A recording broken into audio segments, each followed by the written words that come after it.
बिस्मिल्लाहिर्रहमानिर्रहीम। अस्सलाम वालेकुम। विजदान में हम तसव्वुफ़ पे बातें करते हैं क्योंकि मैं समझती हूँ गुफ्तगू जो है वो दरअसल बातचीत होती है जिसमें आप भले दूर बैठे हों लेकिन ये समझते हैं कि जिनसे आप बातें कर रहे हैं वो आपके सामने हैं। और फिर मीडिया आजकल का सोशल मीडिया और ये जो हमें सहूलतें मुयस्सर हैं कैमरों की, आवाज़ की, तस्वीर की, तो इन्होंने कुछ ये जो मुलाकात है उसको बहुत ही आसान बना दिया कि आप पूरी दुनिया को मुखातिब कर सकते हैं, पूरी दुनिया की बात सुन सकते हैं और अपनी बात कह सकते हैं। तो आज मैं ये जिस टॉपिक पे बात करना चाह रही थी, किसी ने मुझे मैसेज किया इस हवाले से, और मैं अक्सर प्रोग्रामों में ये कहती हूँ कि आप मैं कोई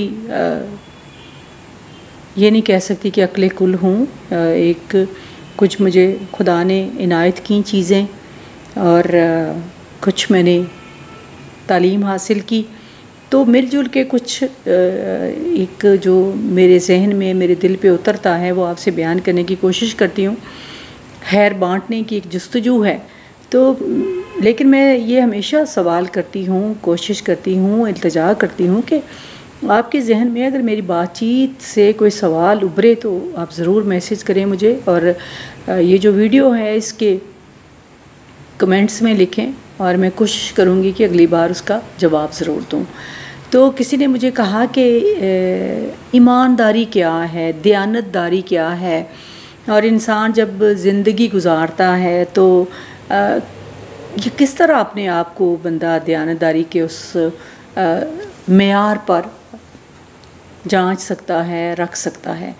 तो मैं समझती हूँ कि ये मौजू, ये बातचीत कहना तो बड़ा आसान होता है, हम कहते हैं कि honesty is the best policy, लेकिन ऑनेस्टी के, ईमानदारी के मानी और इसकी जो सही तरह से तशरीह है, शायद मेरा ख्याल है कि वो अभी तक हम पर नहीं खुल सकी या हम उस तक नहीं पहुंच सके।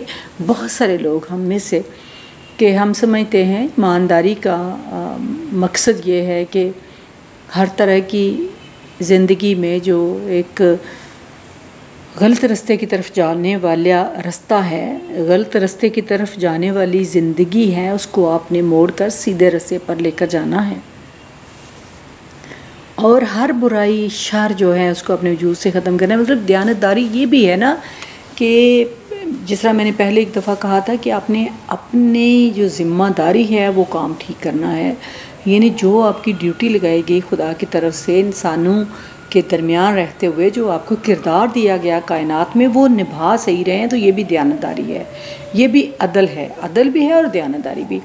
लेकिन दूसरा, जब हम दयानतदारी को वसी मानों में देखते हैं तो फिर कई सवाल उभरते हैं कि एक फ़र्द है और वो 5 वक्त नमाज़ पढ़ता है, कुरान पाक पढ़ता है, सारे रिचुअल्स अदा करता है और अपने मामलात में, लेन देन में पूरी तरह दयानतदारी का पर चलता है, लेकिन उसका दायरा कार, उसका घर है, 4 दीवारी है, उससे नहीं निकलता।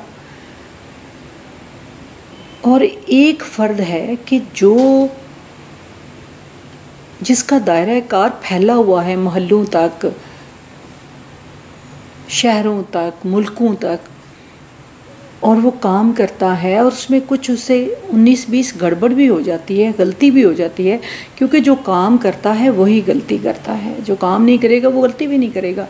और बाज़ औक़ात यही सोचकर लोग काम ही नहीं करते कि हम कहीं गलती ना करते, तो वो उससे गड़बड़ भी हो सकती है, 19-20 भी हो सकता है, 18-20 भी हो सकता है। तो वो क्या वो माफ़ी के काबिल है? क्या मतलब है वो बंदा बेहतर है जो अपने 4 दीवारी में महदूद है, अपने मामलात को ठीक तरह से चला रहा है, या वो बंदा जो महल्ले, गली, शहर, मुल्क, बल्कि इंटरनेशनली काम कर रहा है और उसके उस दायरा कार में बहुत सारे लोग आते हैं जिनको वो फ़ायदा पहुंचाता है, जिनको वो नौकरियां देता है, जिनकी मुआशी मदद करता है, जिनको रोटी देता है, रिहाइश में मदद करता है, किसी न किसी हवाले से मुआवनत करता है लोगों की। तो क्या वो बेहतर है बंदा कि या वो बेहतर है जिसने अपने आप को अपनी ज़ात तक महदूद रखा है? तो मैं जब इसकी तशरीह करती हूँ तो मैं समझती हूँ कि मैं वो उस बंदे को अवलियत देती हूँ कि जिससे खल्क को फ़ायदा पहुँच रहा है। अगर उससे कोई कोताही हो रही है, कोई 18-20 हो रहा है, 19-20 हो रहा है, तो वो माफ़ी के काबिल है। और यही हम देखते हैं कि जो लोग सखी होते हैं, जो खिदमत खल्क करते हैं, खुदा उन पर कितना मेहरबान होता है और उन्हें कितना नवाजता है, क्योंकि वो खुदा की मखलूक में तकसीम कर रहे होते हैं। अब उनका अपना किरदार, अपना जो है वो क्या है, उनमें अगर कोई गलती है, उनमें कोई अगर खामी है, तो वो उनकी अलग से उनके उस जो बांटने का, तकसीम करने का जो खैर का अमल है उसके साथ नहीं जोड़ सकते। और हो सकता है इसी वजह से उनकी बाकी चीज़ें भी माफ़ हो जाएं, क्योंकि उन्होंने खल्क को फ़ायदा पहुँचाया है। तो मैं समझती हूँ कि मेरे नज़दीक वो बंदा दयानतदार है कि जो कोशिश करता है मखलूक खुदा को आसानियाँ फ़राहम करने की, और बड़े बड़े लेवल पर करता है। वो कारोबार करे, कुछ भी करे, लेकिन उसने अगर साथ अपने ये मकसद ज़िंदगी का रखा है तो वो अफजल है, इसलिए कि उससे बहुत सारे लोगों को फ़ायदा पहुंच रहा है। और हमने जब ये फ़ैसला करना है ना कि कौन बेहतर है, तो हमने ये देखना है कि किस बंदे ने ज़्यादा लोगों को फ़ायदा पहुंचाया है, कौन सा बंदा ज़्यादा लोगों के लिए सुख का सांस साबित हुआ है, और कौन बंदा ज़्यादा लोगों के लिए हाजत रवा बना है, उसने उनकी आवाज़ सुनी है, उनके लिए किसी न किसी लेवल पर मददगार साबित हुआ है। वो बंदा जो होगा वो अवलियत और अहमियत का हामिल होगा। इसलिए खुदा ने, मैं हमेशा ये बात कहती हूँ कि इंसान को ख़ास मकसद के लिए पैदा किया, और उसका जो सबसे बड़ा मकसद है वो तस्खीर कायनात। हम कह लेते हैं कि जी तफक्कर करें, सोचें, तस्खीर कायनात। क्या, किस लिए तस्खीर कायनात? सहूलतें आपने तलाश करनी है इंसान के लिए, उसकी ज़िंदगी को आसान बनाना है। साइंसदान तस्खीर कायनात करते हैं ना, ये कोई जंग तो नहीं कि जो आपने तलवारों और पिस्तौलों और राइफलों से लड़नी है, ये यहाँ से लड़नी है जंग, ज़हन से, दिल से। और तस्खीर का मतलब है कि वो चीज़ें जो कि मुमकिनात कायनात में हैं उनको आपने मुमकिन बनाना है।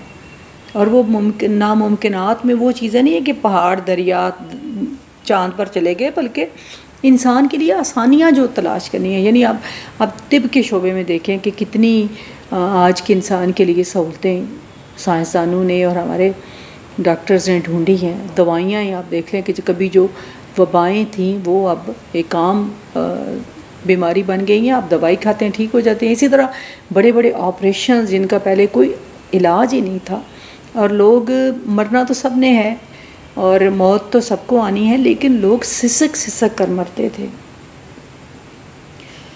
ख़ुद मैंने अपनी ज़िंदगी में देखा बचपन में कि कोई बुज़ुर्ग है गांव में, तो कहते थे कि इसको अनुसाह लगे हुए ने, तो कई दिन ये पढ़ाई हो रही है यासीन की, और वो बंदा जो है वो जान कुनी के आलम में है। आजकल आप उसको जाके वेंटिलेटर पे डालते हैं, उसकी सांस बहाल करते हैं, उसको सुख जितना इंसान दे सकता है वो देने की कोशिश करता है।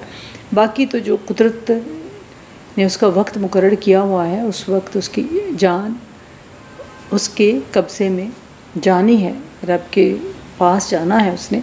लेकिन आसानियाँ, इसी तरह खुराक के हवाले से, इसी तरह आसाइशें जो हैं घरों में, सारी कुछ, तो मैं समझती हूँ कि जो इंसान दूसरों के लिए बेहतरी की काविश करता है वो बेहतरीन है। और दयानतदारी को, जब आप किसी को कहते हैं ना कि फ़लाँ बंदा बड़ा दयानतदार है, लेकिन उसके साथ बड़ी ज़्यादती हुई, देखिए फ़लाँ बंदे के पास इतनी मालो दौलत आ गई। मालो दौलत मेयार नहीं है किसी चीज़ का। अगरचे हमें एक छत के लिए, हमें खाने पीने के लिए पैसों की ज़रूरत होती है, लेकिन ये कोई मेयार नहीं है कि जिसके पास बहुत दौलत है वो बहुत सुखी होगा, बड़ा सेहतमंद होगा।